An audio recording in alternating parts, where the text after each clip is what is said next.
The reading for today is attributed to Mother Teresa. People are often unreasonable, illogical, and self-centered. Forgive them anyway. If you are kind, people may accuse you of selfishness, ulterior motives. Be kind anyway. You guys, I'm just telling you, this one gets me all choked up. Woo! If you are successful, you will win some fake friends and some true enemies. Succeed anyway. If you are honest and frank, people may cheat you. Be honest and frank anyway. What you spend your years building, someone could destroy overnight. Build it anyway. If you find serenity and happiness, they may be jealous. Be happy anyway. The good you do today, people may often forget tomorrow. Do good anyway. Give the world the best you have, and it may never be enough. Woo! Give the best you have anyway. You see, in the final analysis, it is always between you and God, never between you and them. We are all connected, and so it is. So it is. So, welcome to those of you who may have just arrived in the sanctuary. The theme, my talk title actually is Recognizing Our Shared Humanity. And I wanted to take a moment at the beginning of the conversation to reiterate some comments that I made on the very first Sunday of the year, because I think it's important that we continue to go back and revisit what this year is about and why we're doing it. So the theme for the month, for the entire year, for 2019, is spirituality in action. And all of the monthly themes are based on the 10 prophetic justice principles that were developed by Reverend James A. Forbes, currently of the National Cathedral in Washington, D.C. Now, they speak to the way that spiritual communities and individuals can act for social justice from a spiritual consciousness. They really allow us to stand firmly grounded in the principles of science of mind and to take them out and to act in the world from that really grounded spiritual place. Each month we will look at how these different prophetic justice principles touch us individually and collectively, and how we can powerfully bring them out into the world in order to create a world that works for everyone. Now, this month, the prophetic justice principle that we are looking at is seeking the common good. So, seeking the common good, you might be sitting there like, what does that mean?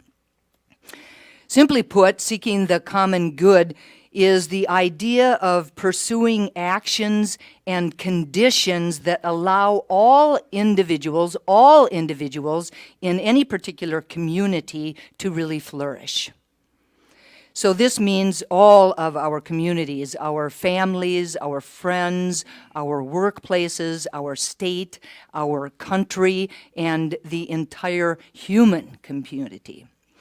Now, given that definitions, there's some questions that arose within me, and perhaps some questions that are arising within each of you here this morning.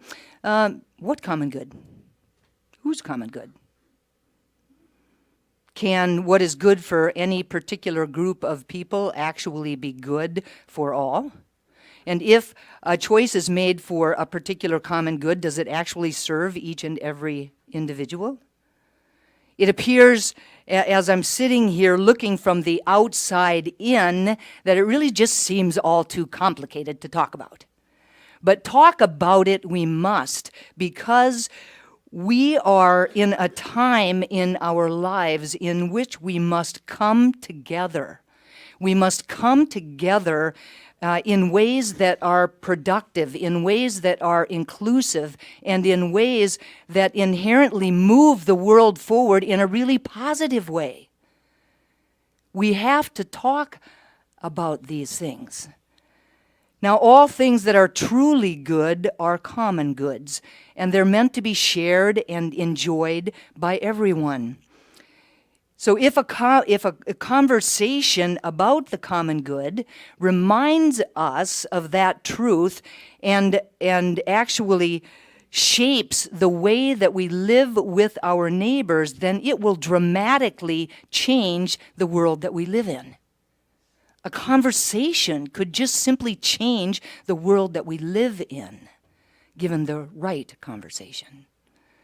Now, the thing that I love about talking about the common good is that it asks us to really define for ourselves what we believe to be good for everyone. And it also asks us to ask our neighbors to do the same.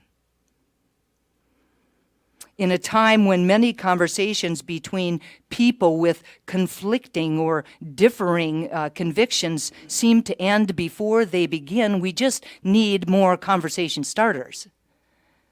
And this idea of the common good can be a conversation starter. It can give us some common ground from which to begin the conversation.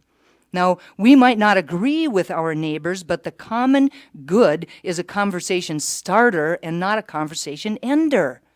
Everyone can get back of talking about the common good. Now, having this conversation can move us from our differences over any particular issue and assist us to really be able to reveal the fundamental questions that lie unexplored behind them. Those unexplored issues that we don't ever really get to because we can't seem to get beyond the differences that are right staring in our face.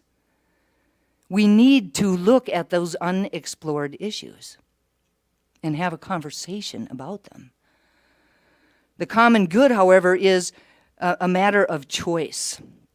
It's a matter of choices, not just ideas. So our choices individually and collectively will either contribute to others or it will undermine them. Even our choice to have a gentle, calm conversation. Now, the bottom line is that the common good is sustained most deeply when people really know each other. When we are really able to see each other and really able to listen to each other. Seeking the common good in its deepest sense. Its deepest sense means continually insisting, not just thinking, but continually insisting that all people have infinite value and infinite worth. All people. Ernest Holmes says there is a common good. In understanding the oneness of all life, we recognize that we are all connected to each other in ways deeper than our individual minds on the surface may be able to grasp. What we do to ourselves, we do to another, and what we do to another comes back to us. Since all life is bound together by one common law of love, and love is the self-givingness of spirit.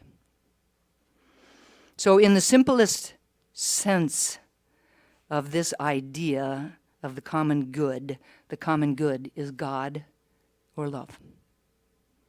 God or love. It's really that simple. So if we're not offering our neighbors the ultimate common good, which is the knowledge and the love of God, then we're not really expressing the common good. Now, how we truly support life and each other is the self-givingness of spirit through and as us. When we're really supporting life, when we're really supporting each other, that's exactly what it is. Through our deep and authentic conversations with each other, we can use our co-creative ideas to assist each other in really loving ways, and thereby transform our culture and the world, one person, one conversation at a time. The common good is love and the commitment to work together in ways that support everyone. That's the common good.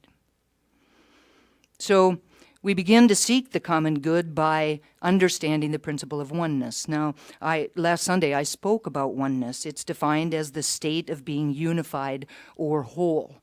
The principle of oneness is the fundamental principle back of the science of mind, faith, philosophy, and way of life. One power, one presence. We just sang about it. One power, one presence, one mind, one life, one love. I also said last week that while oneness is the truth, it's also the truth that there is a great multiplicity of manifestations within the one. That each manifestation is an individualized expression, a unique, different than everything else expression. Each manifestation shows up in different ways, expresses itself in different ways. We have different cultures and different religions and different languages and different political affiliations and different ways of being in the world. But the bottom line is that who we are is pure consciousness expressing itself in different individualized expressions at different times in our evolution. All of these differences appear to separate us. However, the bottom line is that divinity is at the center or at the core of each and everything, and through that golden thread of God's stuff that weaves itself throughout all of life, we are one. One people, one human race. Maya Angelou speaks to this in this really very beautiful video clip. Human family. I note the obvious differences in the human family. Some of us are serious, some thrive on comedy, some declare their lives are lived as true profundity, and others claim they really live the real reality. The variety of our skin tones can confuse bemused delight, brown and pink and beige and purple, tan and blue and white. I've sailed upon the 7 seas and stopped in every land. I've seen the wonders of the world, not yet one common man. I know 10,000 women called Jane and Mary Jane. I've not seen any two who really were the same.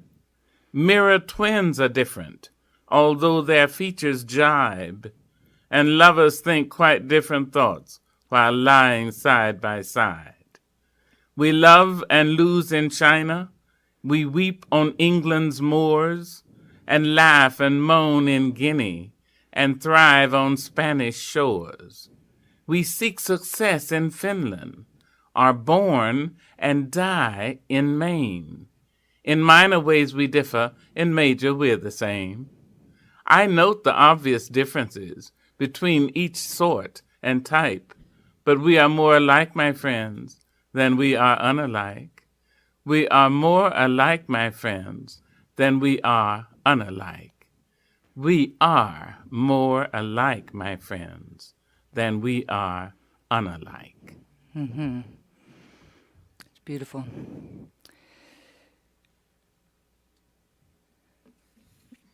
I've had over the years, actually since 1995, the privilege and the joy to teach the philosophy of physical therapy that I have had extensive training in. It's called PNF, Proprioceptive Neuromuscular Facilitation, and I've taught it to physical therapists in this country and physical therapists in other countries all over the world.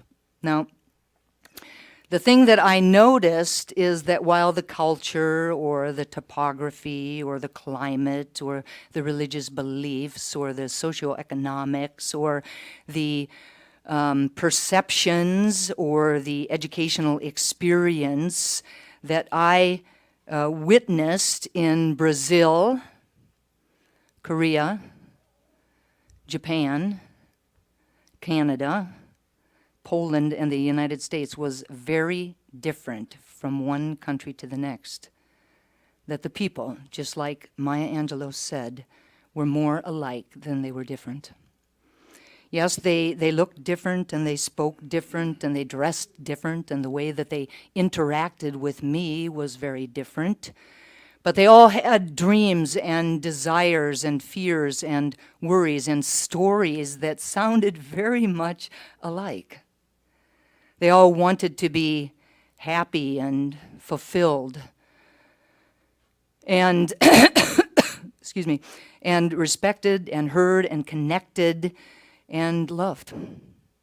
They all wanted to be the very best that they could possibly be for themselves and for their patients and for their families and for each other. And when I stood really firmly grounded in that fundamental truth that we are more alike than we are unalike, my time with them was magnificent.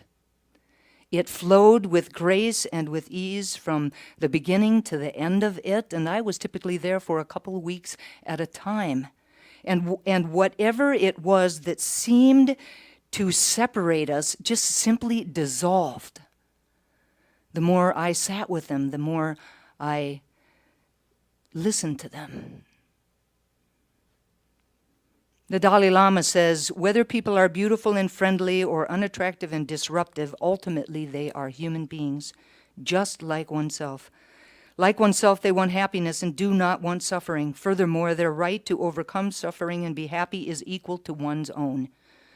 Now, when you recognize that all beings are equal in both their desire for happiness and their right to obtain it, you automatically feel empathy and closeness for them. But we have to know them, we have to see them, we have to talk with them.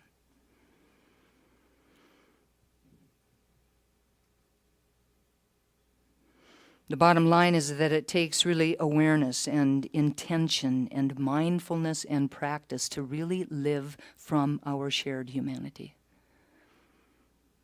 Parker Palmer, in an article called 5 Habits to Heal the Heart of Democracy, describes 5 habits that I really feel speak to our ability to live from our shared humanity in seeking the common good. Now, the first is that he says there's an understanding that we are all in this together.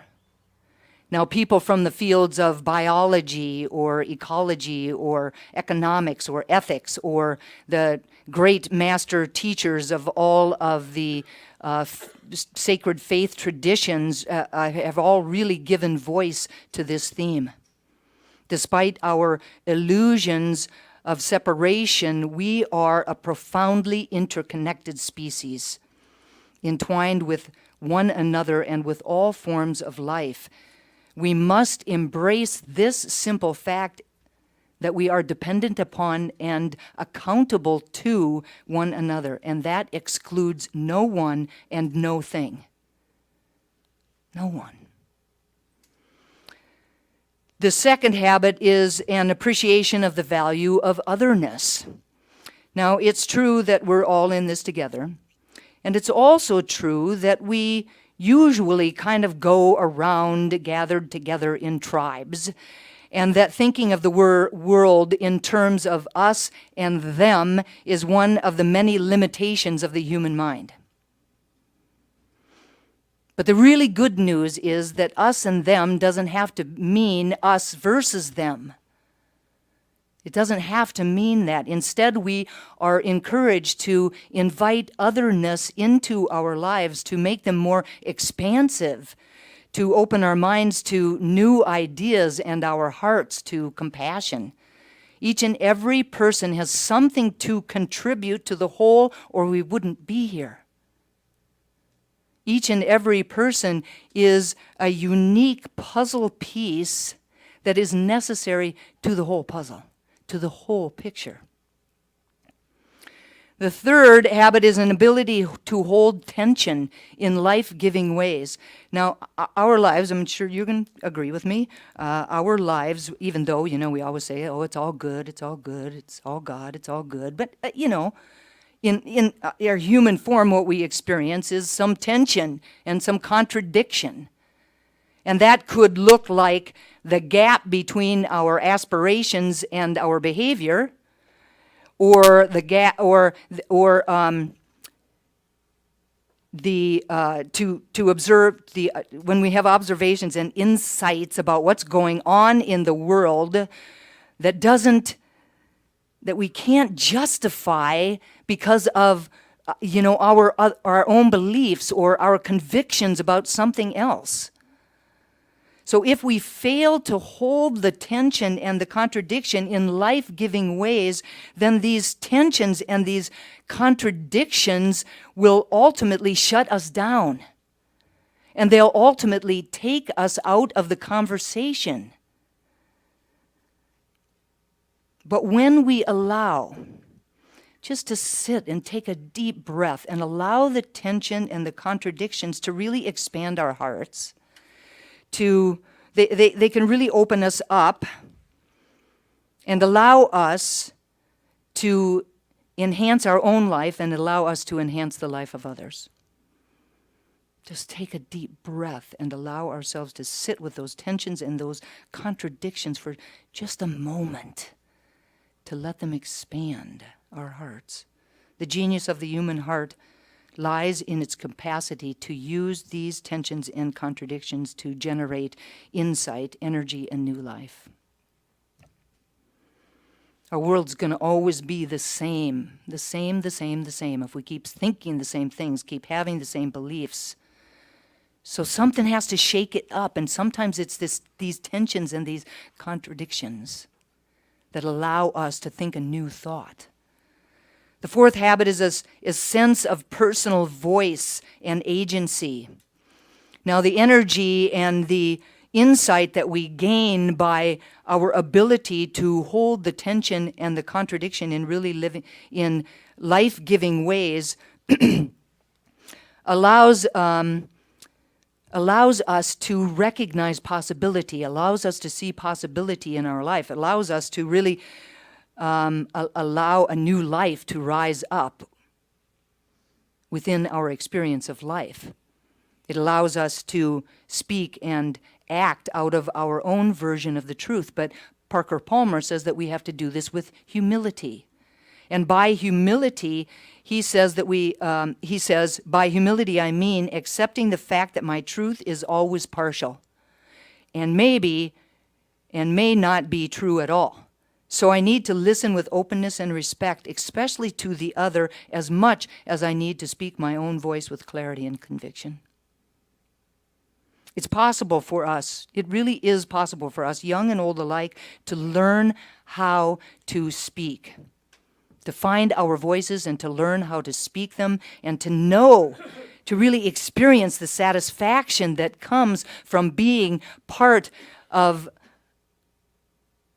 a conversation that leads to some positive changes. And the last habit is the capacity to create community. Without a community, it's nearly impossible for the power of one to be exercised in a way that allows that power to multiply or to expand. So surrounding ourselves with like-minded people can assist us to find the courage that we need to really speak our truth and to act in uplifting ways. There are many ways to plant and cultivate the seed of community in our personal lives, and this community, our community, is the perfect place to cultivate community in a way that allows the common good to flourish. You know, we're all speaking kind of the same language, right? We all know the basic principles, and we can begin to have some conversations about the common good in a really safe and loving place. It's the perfect place. The word that comes up for me around this idea of community is Ubuntu. Now, Reverend Andy spoke about this one time last year. Ubuntu is an ancient African word that means humanity to others. It also means that what I am what it also means is that I am what I am because of who we all are. Takes a community. Ubuntu means trust, love, truth, peace, and joy. It's the spark of divine goodness that's inherent within us, that spark of the divine that we arrived on the planet with. Our Archbishop Desmond Tutu explained it in this way: one of our sayings in our country is Ubuntu, the essence of being human. It's a lovely word, don't you think? The essence of being human.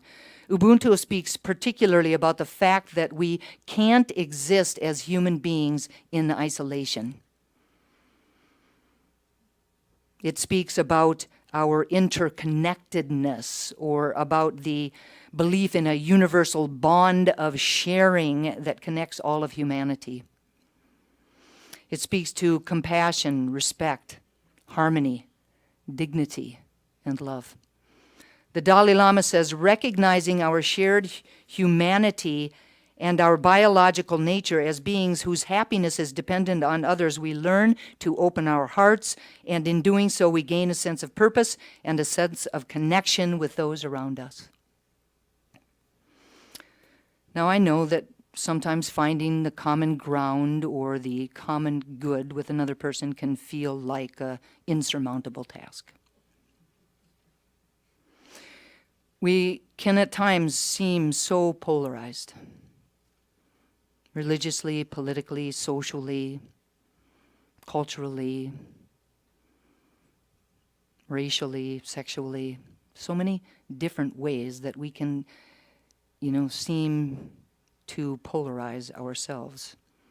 It feels in this moment like we're living in a society of increasing bias, a society that is increasingly arguing against one another, a society that is only looking at the differences and seeing only what appears to be separation.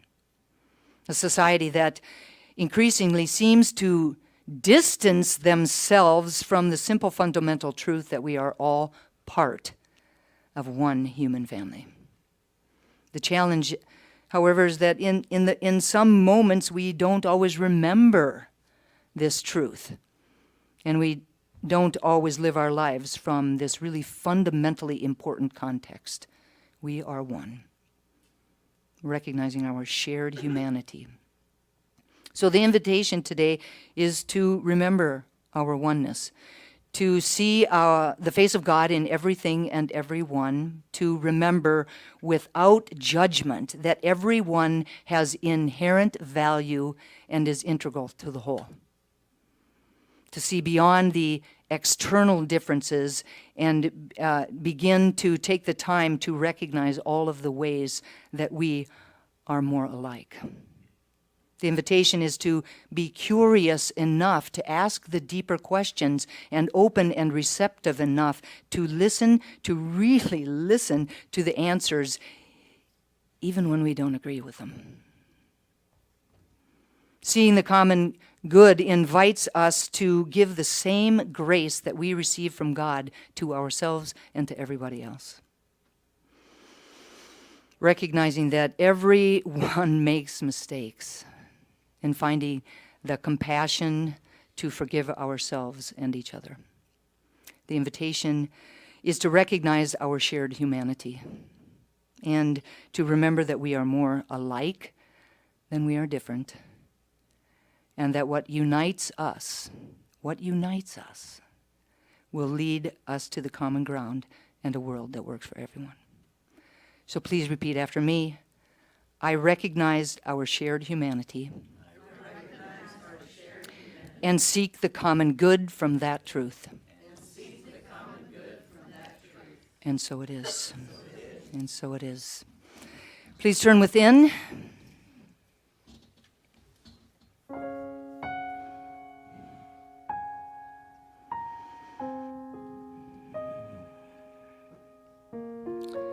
With my eyes closed and my attention turned inward, I'm acutely aware of the power and presence of the divine that is within me. I feel its presence.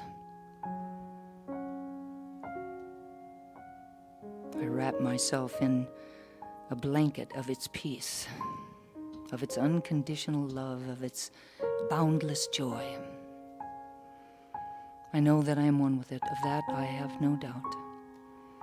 And just as I know that that is my truth, I know that it is truth for each and every person sitting here this morning, each and every person within the sound of my voice. And it's from that place of unity, a deep and abiding connection to God, to life, to each other, that I speak these words about and for each of us individually and collectively this morning, truly knowing that we are spiritual beings having a human incarnation, that we are one with God, one with each other, that has always been the truth, that it will always be the truth, that we can never be separate from ourselves, from God, or from each other. And so I know that as we stand powerfully in that truth and make choices from that context, that our lives change.